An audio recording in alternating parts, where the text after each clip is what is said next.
Minit kemudian yang berbuat menteri 15 minit. Baling tak dapat, baling. Belum lebaran Dapat lagi. arahan Seminggu saya, dah siap nak bahas. tak boleh yang berbuat. Sian baling. Sian pengerang. Terima kasih Datuk Pengerusi. Pada umumnya saya melihat bajet Kementerian Perumahan meningkat 10% iaitu hampir 500 juta tahun ini. Peruntukan ini perlu dibelanjakan dengan tulus dan cermat. 040800 Penggerak Komuniti Tempatan PKT.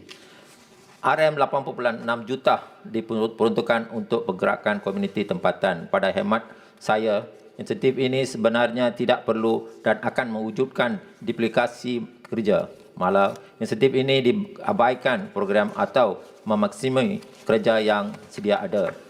Saya memetik jawapan lisan Menteri Perumahan kepada Yang Berhormat Ipoh Timur pada 10 November 2020, di mana Menteri mensenaraikan 5 tujuan pergerakan komuniti tempatan. Pertama, menyampaikan maklumat kepada penduduk tempatan tentang dasar KPKT. Kedua, mendapatkan respon dan maklum balas komuniti setempat. Bagi saya, dua tujuan ini menduplikasi peranan badan lain yang sedia ada dari segi komunikasi massa. Kementerian ada bahagian komunikasi korporat sendiri. Jika sumber tidak cukup, kementerian boleh bekerjasama dengan Kementerian Komunikasi. Jika kerajaan benar-benar jujur dalam melaksanakan komunikasi kerajaan dengan rakyat, kerajaan patut mencari jalan untuk mengurangkan duplikasi kerja. Kenapa ada 8.6 juta untuk bergerak komuniti tempatan dan 85 juta untuk JKUM? Kenapa tidak boleh diselaraskan? Ketiga, mewujudnya komuniti yang bersatu padau dan budaya saing. Keempat, memantau dan membantu pergerakan pelibatan komuniti. Kelima, menjalankan khidmat nasihat bagi memelihara kebersihan, kesihatan dan alam sekitar di sebuah komuniti. Dari segi komunikasi agar umbi dan komuniti setempat, kementerian patut bekerjasama dengan ahli-ahli majlis pihak berkuasa tempatan PBT. Walau di negeri Pakatan Harapan pun, Kementerian Perumahan tidak patut mempolitikkan soal ini. Malah, pergerakan komuniti tempat ini sekap akan bertubuhkan sebagai pesaing kepada ahli-ahli majlis. Jika aktiviti atau pemimpin setempat bukan kerajaan diperlukan, Kementerian Perumahan boleh bekerjasama dengan Persatuan Penduduk atau dengan izin Resident Association. Walaupun peruntukan untuk butiran ini dikecil berbanding bajet keseluruhan, saya mencadangkan Menteri Perumahan membatalkan program ini.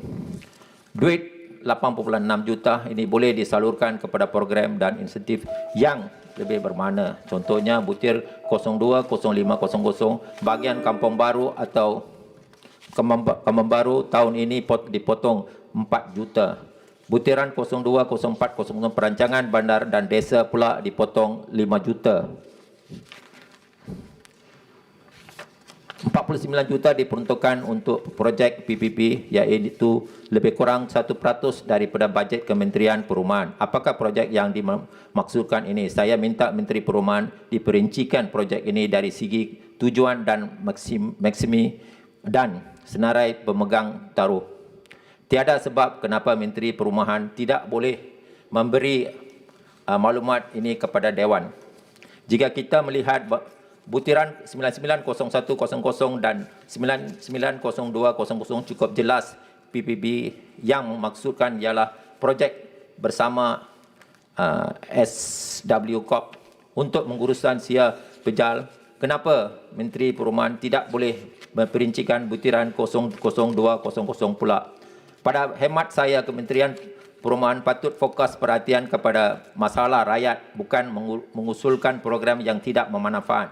Banyak masalah rakyat di dalam bidang kuasa Menteri Perumahan. Contohnya, kebanyakan rakyat Malaysia menghadapi cabaran untuk membeli rumah yang mampu, menghadapi sukaran membayar ansuran. Pengurusan sampah dan siap pijal ini kurang memuaskan. Pihak berkuasa tempatan perlu melaksanakan. Apakah rancangan Menteri Perumahan untuk memenangi masalah-masalah ini?